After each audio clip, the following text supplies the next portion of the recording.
Hey guys, welcome back to the channel, and it's finally out. After 4 long years of waiting, II2 is back. Was its return any good, though? Did the episode live up to all the hype? Well, you'll have to see when the actual review starts. Before then, however, I just want to announce that with school starting soon, you can actually expect more videos releasing. Some of these include BFB episodes ranked, the worst remaining Teapot contestants, and part 1 of the BFDI retrospective. Now, that's some cool news, but let's get into the actual review. I'm glad to say this episode was pretty good. I'm pretty surprised, all things considered, but I'm definitely happy with it. The best part of the episode had to be Taco's Triad, for sure. Dude, it was amazing. It was the first full-length II song with lyrics that I can say I liked. Taco kept hitting notes that I didn't think she could, and lyrically it was really good. The rhyme scheme was on point. It also helped clarify the villain's motivations, which is what a good villain song is meant to do. The next thing I'm going to talk about is the character interactions. They felt so natural, as if we were back in 2020, on second thought. But seriously, something about the character's dialogue felt so natural, which when you're writing dialogue, you want. I think my favorite instance of this was Knife and Taco's bickering during the challenge. The writing was witty while also highlighting Knife's flaws, something we don't see much. Lastly, I really loved the challenge. I think it was a perfect way to carry on the tones of loneliness and distrust set up in II-14. By having each character reveal what they really have thought of the recent events, it allows them to connect more, which wraps back around to the character interactions.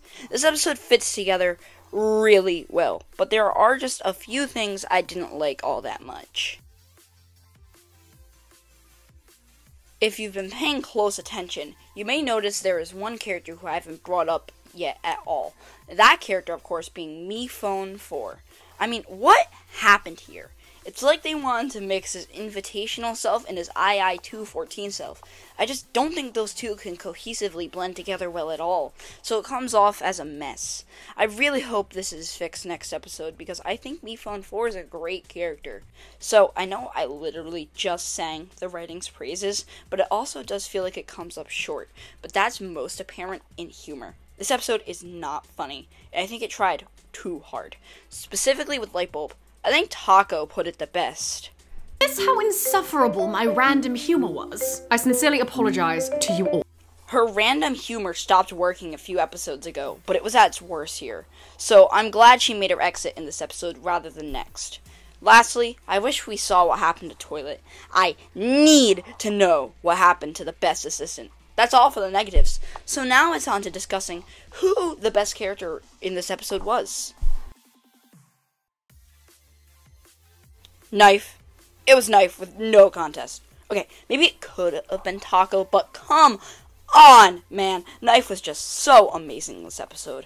I don't think he had a single bad moment, and he was the only character who really felt like absolutely nothing changed in between the episodes.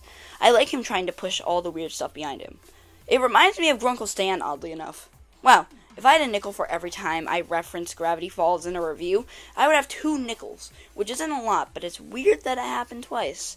Besides that, as stated earlier, his banter with Taco was fun, and it showed that he isn't as confident or strong as he shows. This observation is proven even further by him protecting Mike and helping Suitcase. He clearly cares about these people more than he shows. This is a type of character I love. Someone complex. I could have mentioned that Baseball was the same size as the portal, or Suitcase hitting puberty, but I think I covered the most important points here. So, thanks for watching. If you enjoyed the video, please do subscribe, and see you all for the BFDIA 14 review tonight. Oh, God.